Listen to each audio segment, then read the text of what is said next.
Mercredi dernier, nous vous parlions de la rentrée des classes, évidemment, mais qui dit rentrée dit reprise également des activités extrascolaires. Alors pour résumer, les activités extrascolaires, ce sont celles qui ont lieu en dehors de l'école, qu'elles soient sportives ou culturelles. Docteur Sophie Carpentier, quel est l'intérêt de pratiquer une activité sportive pour un enfant ? Grande question.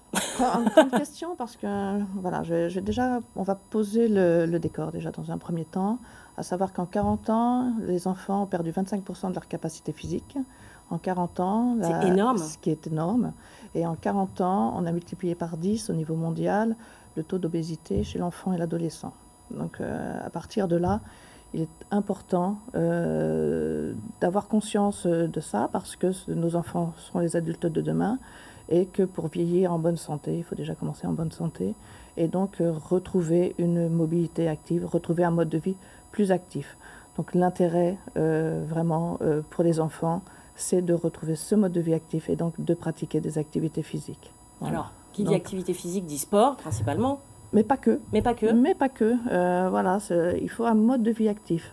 Donc, activité physique, le sport, bien sûr, mais ça n'empêche pas l'activité dans la vie de tous les jours, à savoir les déplacements actifs en allant à l'école en vélo ou en marchant à pied. Vraiment, prioriser tout ce mode de vie actif. C'est jouer dehors plutôt que jouer sur sa tablette, c'est jouer à la marelle, lancer un ballon, c'est sortir avec les copains, c'est vraiment bouger, bouger, bouger. Vous avez un slogan sur votre site internet qui est... Oui, mon slogan c'est il est plus dangereux de rester dans le canapé que de bouger. Voilà. N'ayons pas peur de bouger, bougeons-nous. Voilà. Jean-Jacques, vous, dans votre MJC, quels sont les exemples d'activités proposées ? Il y a des activités sportives et culturelles. Sportifs, culturels, de loisirs, de détente, donc un peu de tout. Ça va du club de foot à la guitare, à le centre de loisirs aussi, où on y fait différents types d'activités, pareil, on fait bouger. Le but, c'est pas qu'ils soient comme à la maison, donc ils sont ensemble. À la fois, on bouge, puis on bouge aussi dans son esprit, on fabrique des choses. Ils fabriquent des choses, ils créent. Ça, c'est tous les jours. Ils sont aussi ensemble. C'est aussi la vie en collectivité, un peu plus libre que dans le temps scolaire, sur le temps scolaire. Donc, c'est aussi l'apprentissage de la citoyenneté. Tout ça, ça fait partie de nos activités. C'est un tout, c'est un ensemble. Vivre ensemble. Voilà, c'est pour vivre ensemble. Petit tour de table. Quelles activités extrascolaires vous faisiez quand vous étiez jeune ? Vous en avez pratiqué un peu ? On jouait dehors. On jouait dehors. Voilà, on jouait dehors. Essentiellement, jouer dehors, oui, c'est ça. Et Adeline, puis... Emmanuel, vous étiez dans un club Moi, équitation et danse, mais j'ai beaucoup joué dehors. Moi, j'étais à la campagne. Mon grand jeu, c'était la forêt, la rivière, les champs. Voilà. Et toi, Emmanuel ? Moi, football et judo, et les deux en même temps. D'accord, à fond. C'est-à-dire, tu faisais du judo en faisant du foot ou c'était quand même deux choses distinctes ? De temps en temps, ça arrivait, oui. Ah, c'était pour les adversaires, en fait, j'étais arrière gauche, donc il fallait que je tacle correctement sans toucher l'adversaire, évidemment, c'est important. Attention. Est-ce que vous avez déjà testé le coastering ? Ah non. Non. Je vous conseille de tester. C'est une activité qui devient de plus en plus tendance en France. Ça consiste en fait à pratiquer le canyoning côtier. Regardez. Au Montville-la-Rogue, dans la Hague, c'est ici, il y a 1 an, qu'est né le premier parcours de coastering en Normandie. C'est un parcours progressif où on peut emmener un maximum de monde pour faire découvrir l'activité, pour, dans un avenir proche, pouvoir emmener des gens sur des parcours un peu plus radicaux, ambitieux, avec des sauts de plus de 10 mètres. Ce matin-là, la séance est ouverte au bisu. Le parcours est accessible à tous, à condition toutefois d'être prudent. Le parcours, on le connaît bien, mais des fois, on a été surpris hier par une journée avec une forte houle.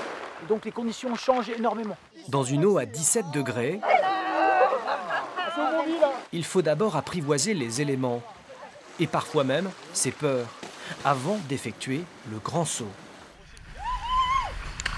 Crapahuter dans les rochers, escalader et parfois même jouer à l'apprenti spéléologue, c'est ça le coastering. Une discipline pratiquée depuis longtemps au Pays de Galles et à Jersey. Nous, on s'est dit que nos côtes n'avaient rien à envier à Jersey, Guernesey, des petits coins d'Irlande, on appelle ça la petite Irlande ici des fois. Donc on est vraiment sur une activité nouvelle en France et qui est vraiment super, quoi. À chaque fois que je viens et que j'emmène des gens, à chaque fois je vois la lumière dans leurs yeux et je trouve ça génial. Et ça marche, avec 2 à 4 sorties par semaine, encadrées par l'association de sauvetage et d'éducation à la sécurité du Cotentin. Il y a des trous un peu partout, donc pour pas s'abîmer les chevilles, on y va doucement, on pose, on y va à tâtons. Alors oui, on boit parfois la tasse, mais l'expérience est magique et accessible, même aux plus jeunes. J'ai accompagné Maëline là, qui a 13 ans et qui est assez à l'aise dans l'eau. Elle a un frangin qui a 10, mais moins à l'aise, donc je ne l'ai pas pris cette année, mais on va découvrir. On viendra avec Rénal pour les emmener tous les deux. Un parcours parents-enfants devrait être proposé l'an prochain. Alors, à vous maintenant de vous jeter à l'eau. C'est cool, ça donne envie, Jean-Jacques. Je vois que ça vous plaît un peu. Bah oui, c'est des pas connus, donc en gros, c'est peut-être aussi une prochaine sortie qui va se faire. À la MJC Grieux. Voilà. Docteur, est-ce qu'il y a un rythme à suivre dans les activités extrascolaires? Il y en a qui font danse, piscine, sport, guitare. Est-ce qu'il faut y aller mollo quand même? Il faut s'adapter à chaque enfant. La première chose, si on s'accroche aux recommandations, c'est 60 minutes cumulées d'activité physique modérée à intense par jour. Donc cumulé, ça veut dire pas forcément en une seule fois, mais sur l'ensemble de la journée. Tout ce qui sera au-delà de 60 minutes sera positif. Après, voilà, il faut s'adapter au rythme de l'enfant, au rythme de la famille. Et puis, il faut que ce soit un plaisir partagé. C'est le critère voilà, principal, c'est que les enfants aient envie de le faire. Aient envie de le faire, que ce ne soit pas forcément imposé, mais qu'ils y trouvent du plaisir et de l'épanouissement. Il y a un âge pour commencer ces activités extrascolaires? Est-ce que quand on rentre à la maternelle, là, pour les tout-petits, on doit déjà commencer à faire un club de gym, un club de danse? Mais si la famille n'a pas un mode de vie actif, oui, c'est intéressant de leur faire pratiquer quelque chose, adapté à l'âge. Ça va permettre un meilleur développement, un épanouissement social aussi, l'apprentissage de toutes les habiletés, donc un meilleur sommeil, une meilleure estime de soi. Oui, toutes les activités sont bien et de toute façon, à partir du moment où on accueille les enfants sur ces âges-là, ce sont des activités qui sont adaptées, qui vont développer la coordination, l'endurance. Ouais. Alors justement, l'accueil des enfants, c'est important. Vous, Jean-Jacques, qui encadre vos activités à la MJC, sachant qu'il y a plein d'activités différentes, notamment les activités culturelles? Alors, on a à la fois des activités culturelles, c'est les techniciens, donc qui sont embauchés, qui souvent travaillent dans différentes structures, qui passent sur leurs horaires. Puis après, sur tout ce qui est côté un peu plus avec les enfants, l'accompagnement à la scolarité, centre de loisirs, là on est sur des animateurs ou professionnels ou ce qu'on appelle vacataires qui vont venir travailler sur les mercredis et les périodes scolaires et puis aussi le soir. D'accord. Et par exemple, là, on voit sur ces images, donc il y a de la chorale, il y a plein de choses qui sont proposées. Les intervenants sont spécialisés dans leur domaine ou ils sont polyvalents? Non, certains sont polyvalents, mais la plupart sont des spécialités du domaine. Parce qu'après, chacun a un diplôme, et voilà. Donc ça, c'est... Et puis c'est des activités pour tous les âges. Là, on voit, ça se termine avec un cours de scratch pour les ados, ce qui doit bien plaire quand même. Oui. Ça marche bien, ça? Ça marche. Quels sont les tarifs, Jean-Jacques, dans votre structure, par exemple? Alors, le tarif, il dépend du coefficient des familles, du coefficient familial de la CAF. Et donc, on part sur des activités autour de 80 à 100, 120, 120, 130 l'année. C'est quand même abordable. C'est abordable. Après, ça dépend des activités, du temps de l'activité. Et puis, voilà, après, chacun fait avec aussi les aides qu'ils peuvent aussi avoir selon les revenus des parents. Alors, on voit par exemple là les sorties au jardin. Ça rentre dans ce que vous disiez, docteur Carpentier, je la vois, il y a les yeux qui brillent. En effet, la sortie au jardin, ça ne coûte rien. Oui. C'est accessible à tous. Il y a des jardins partagés qui sont ouverts au public. Ça fait partie des sorties qu'on peut faire même aussi en famille, le mercredi après-midi. Oui, l'idéal, c'est quand même aussi de partager en famille. Les parents travaillent. Enfin, il n'y a plus énormément de moments de réunion et de partage. C'est réduit. Si on peut partager des activités, oui. Enfin, pour l'épanouissement de tous, pour moi, c'est l'idéal. Et toujours dans le mouvement pour moi. Mais que ce soit culturel. Enfin, il peut y avoir de la promenade, du jeu. Enfin. c'est pas uniquement que, enfin pour moi, c'est pas uniquement que le sport. Voilà. C'est Là, on les vraiment voit, ils sont dans le l'activité jardin. physique. Porter une grosse Voilà. courgette comme ça à cet âge-là, c'est un sport. C'est l'activité physique. Voilà. C'est pour ça que j'utilise plutôt ce terme-là que sport qui est plus avec des règles de jeu, rallié à une fédération avec une orientation plus compétition, que l'activité physique, où ça peut être du jardinage, ça peut être aider ses parents à sortir la vaisselle du lave-vaisselle. Tout ça, c'est de l'activité physique pour moi. Aux et donc enfants tout qui ça, nous écoutent, sortez voilà. la vaisselle du lave-vaisselle, Tout aidez ça, ça un fait, petit peu. et ça fait partie aussi du partage de la vie de famille. Donc, Et voilà. puis de la vraie vie, de la Et de découverte. la, aussi et de la vraie- de la découverte de la vraie vie. Quel conseil vous donneriez aux parents là, qui souhaitent inscrire leurs enfants dans une activité extrascolaire? Que l'enfant la choisisse en fonction de ses goûts, que ce soit compatible avec l'organisation familiale, parce que sinon ça crée des contraintes. Oui, essentiellement, c'est ça, bien en parler avant, bien faire attention que ça ne soit pas parce que c'est le copain ou la copine qui fait l'activité, parce qu'après, on a très vite... On subit un peu son avis. Ils subissent, après, voilà, on demande de changer, c'est pas tout le temps faisable, donc en gros, voilà, c'est essentiellement ça, en parler avant, qu'il soit bien... Puis bien dire qu'on va jusqu'au bout, je pense que c'est important. On va jusqu'au bout quand on s'engage, oui. on va jusqu'au bout de l'année. En tout cas, merci beaucoup. Emmanuel, toi, tu as fait de la batterie quand tu étais jeune. Oui, c'est vrai. C'est vrai. Mais C'était hier. Mais j'ai pas fait ça en club, hein. J'ai fait ça avec des amis. Je faisais un petit peu de batterie, effectivement, au lycée. Mais ce dont j'avais envie... On va parler de batterie, d'ailleurs, dans quelques instants.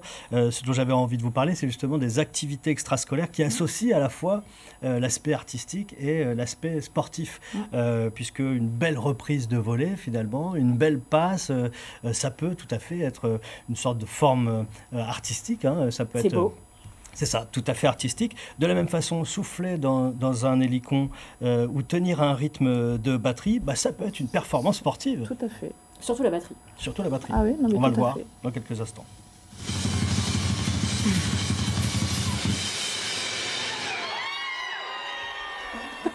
C'est toi quand tu Et en étais plus, jeune, ça Manu, heureux. à ton cours de batterie, ça? Oui, c'était effectivement, j'avais les cheveux un petit peu plus longs et la barbe un peu moins blanche, mais ça rend heureux, comme vous pouvez le constater. Mais on ne va pas entamer cette discussion un peu philosophique, hein. On va revenir sur cette activité extrascolaire à laquelle je voulais, à laquelle on ne pense pas immédiatement quand on pense activité extrascolaire. Cette activité, c'est le cirque.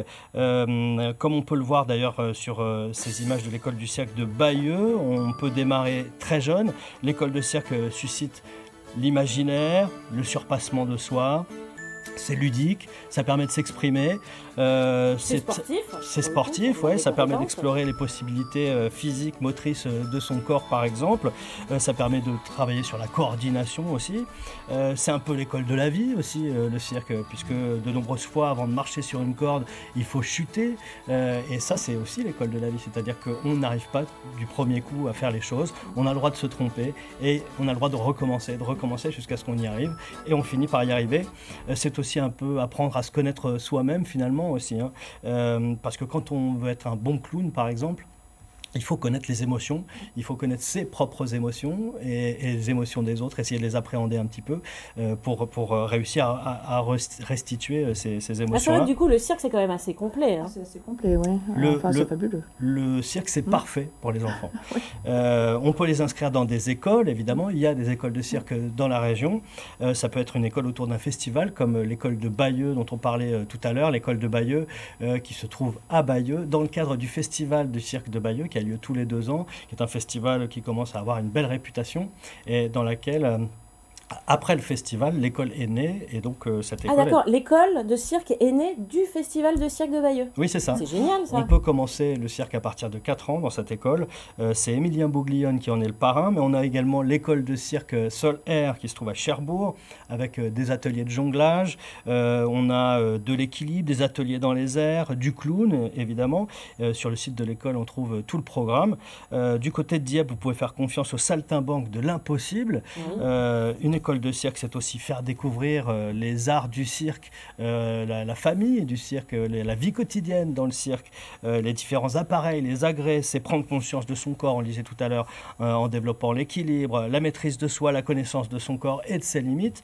C'est apprendre à vivre en groupe et donc apprendre à s'affirmer, à prendre confiance en soi, et ça c'est aussi essentiel dans la vie. Notez que dans le cadre de la réforme du bac, Eh bien, la discipline cirque est désormais accessible à tous les lycéens de la voie générale. Seulement 7 lycées proposent donc option cirque au bac. 7 lycées en France. Le plus proche de chez nous, c'est à Amiens. Vous pourrez trouver les références de ce lycée sur le site internet de la Fédération française des écoles du cirque. Et puis, nous sommes dans une région privilégiée concernant les arts du cirque, puisque nous avons également 2 pôles nationaux. Oui. On les connaît un peu ici. Un à Elbeuf avec le Cirque Théâtre et un à Cherbourg avec la Brèche. 2 endroits où on peut trouver plein d'informations, plein de spectacles, avec notamment un festival européen, sans doute le plus important festival européen des arts du cirque. Spring, c'est ça. Gros festival de cirque qui se déroule chaque année au printemps, un peu partout sur la Normandie. Merci beaucoup Emmanuel.